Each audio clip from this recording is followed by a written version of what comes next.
Inspector ऋषि 2024 में release हुई Tamil language horror drama crime series है और इस सीरीज में हमें लीड रोल में यहाँ पे देखने को मिले हैं नवीन चंद्रा, साथ ही साथ में सुनैना देखने को मिली हैं और मीशा घोषाल देखने को यहाँ पे मिली हैं और साथ ही साथ में यहाँ पे काफ़ी लंबी चौड़ी स्टार कास्ट इस सीरीज़ के अंदर में नज़र आती है। और इस सीरीज़ का जनर क्राइम ड्रामा हॉरर है, जहाँ पे इस सीरीज़ को यहाँ पे डायरेक्ट किया है JS नंदनी ने। और इस सीरीज़ के बारे में बात करें तो IMDb पे 10 में से 7 की रेटिंग वाली ये सीरीज़ है और इस सीरीज़ को यहाँ पर अमेज़ॉन प्राइम वीडियोज़ पे रिलीज़ कर दिया गया है।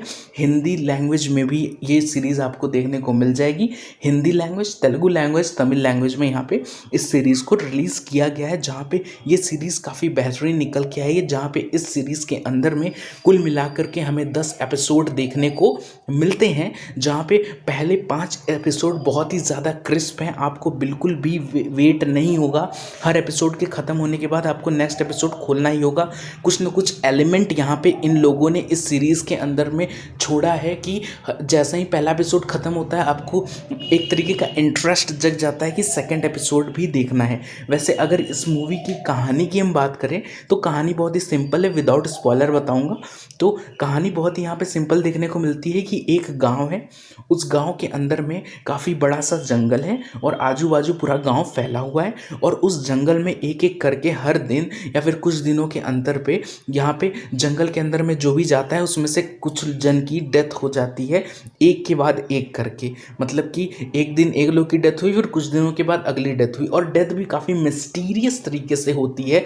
जो भी लोग मरते हैं, जिनका भी मर्डर होता है, डेथ नहीं कह सकते इसको, मर्डर कह सकते हैं, तो उसके आजू बाजू एक मकड़ी का काफ़ी बड़ा सा जाल बिछ जाता है। तो वो लोग मर कैसे रहे हैं, यही इन्वेस्टिगेट करने के लिए जिस ऑफिसर को यहाँ पे अपॉइंट किया जाता है, उसी ऑफिसर का नाम रहता है इंस्पेक्टर ऋषि। और वो पर्सनली भी काफ़ी ज़्यादा उसके माइंड में भी काफ़ी कुछ चल रहा है, काफ़ी कुछ फेस करते हुए वो आया रहता है। तो उसको एक अपने दिमाग को भी बैलेंस करना है और वो दूसरी तरफ इस केस को भी सॉल्व करना है। और यहाँ पे इस सीरीज़ में हमें ये देखने को मिलता है कि कुछ जन का मानना है कि जंगल की रक्षा करने वाली एक आत्मा है या चुड़ैल है, जो भी कह लें, उसका नाम है वन राची, वही इन लोगों को किल कर रही है। अब वन राची ही इन लोगों को यहाँ पे मार रही है जंगल के अंदर में, या फिर कोई वन राची का नाम ले करके वो इन लोगों की किलिंग कर रहा है। तो यहाँ पर इंस्पेक्टर ऋषि का जो कैरेक्टर है उसको यही सब चीज़ें आइडेंटिफाई करनी है। और मूवी की जो कहानी है वो बहुत ही ज़्यादा क्रिस्प है, डॉट एक दूसरे के साथ कनेक्ट होकर जैसे जैसे केस सॉल्व होते जाएंगे आपको देखने में काफ़ी ज़्यादा मज़ा आएगा। हॉरर एलिमेंट कम है, पर जितने भी हैं हॉरर एलिमेंट और बीजीएम काफ़ी ज़्यादा एंगेजिंग है। जहाँ पे मूवी की जब कहानी जब अपने एंडिंग पे पहुँचेगी तो आप लोगों का इंटरेस्ट धीरे धीरे जगता जाएगा।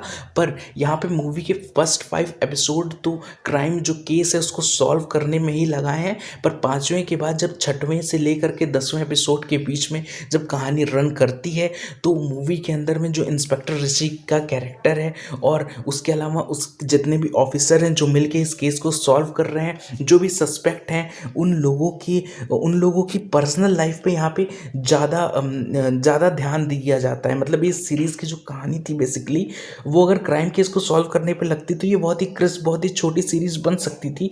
पर पहले 5 एपिसोड में केस के ऊपर में ज़्यादा फोकस किया गया है। फिर 6वें एपिसोड से लेकर के 8वें 9वें तक थोड़ा कैरेक्टर डेवलपमेंट में यहाँ पे ज़्यादा ध्यान दिया गया है कि हर कैरेक्टर की प्रोफेशनल के अलावा पर्सनल लाइफ में क्या क्या चीज़ें चल रही हैं, उन चीज़ों को दिखाने के चक्कर में सीरीज़ थोड़ी सी बड़ी बन गई है। यही इस सीरीज़ का केवल ड्रॉबैक है। वैसे स्टोरी लाइन तो काफ़ी ज़्यादा बेहतरीन है और हम बोलना चाहेंगे, ये कुछ लोगों को स्पॉइलर लग सकता है पर ये स्पॉइलर नहीं है।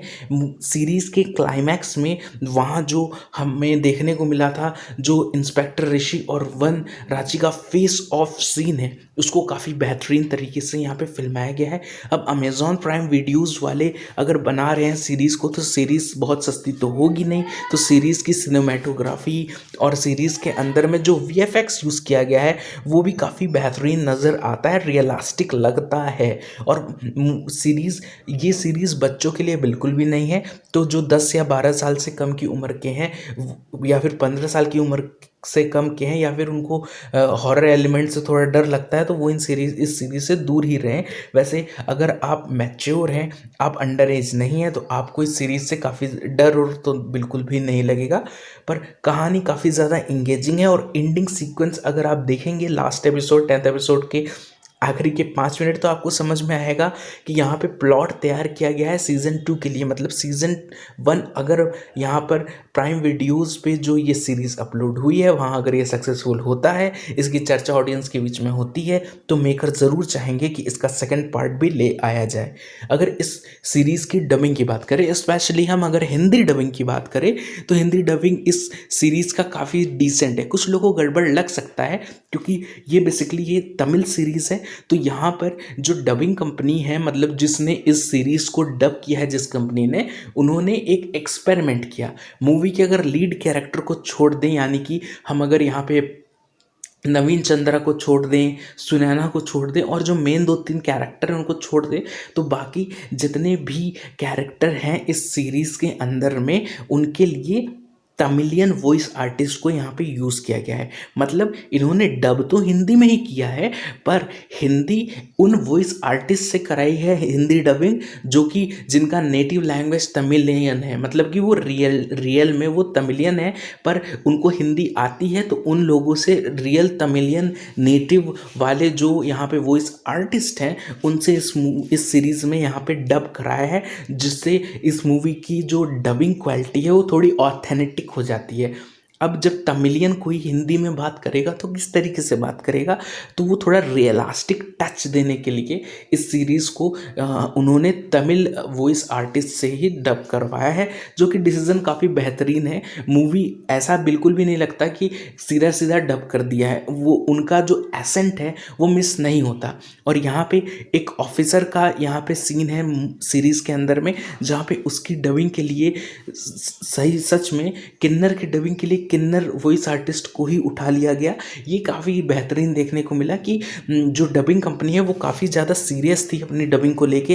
दैट्स वाई हमें इस क्वालिटी की डबिंग देखने को मिली है। कुछ लोगों को नापसंद आ सकती है क्योंकि अगर कोई तमिलियन हिंदी बोलेगा तो हिंदी का एसेंट उसका थोड़ा सा तमिलियन टाइप का रहेगा, तो जो कि इस सीरीज़ में काम करता है, हमें कनेक्ट करने में मदद करता है कि भाई साहब ये है तमिलियन, तो ये इस टाइप से ही बोलेगा, इस टाइप से ही बोलेगा, यही इसका एसेंट रहेगा। ये चीज़ हमें यहाँ पे अच्छे से समझ में आती है और सीरीज़ बिल्कुल भी कनेक्शन लूज़ नहीं करती। वहाँ जब पर्सनल लाइफ पे ज़्यादा फोकस कर देते हैं, केस के ऊपर उतना फोकस नहीं करते हैं, तो वहाँ पे थोड़ा सा खिंचा हुआ ज़रूर नज़र आएगा।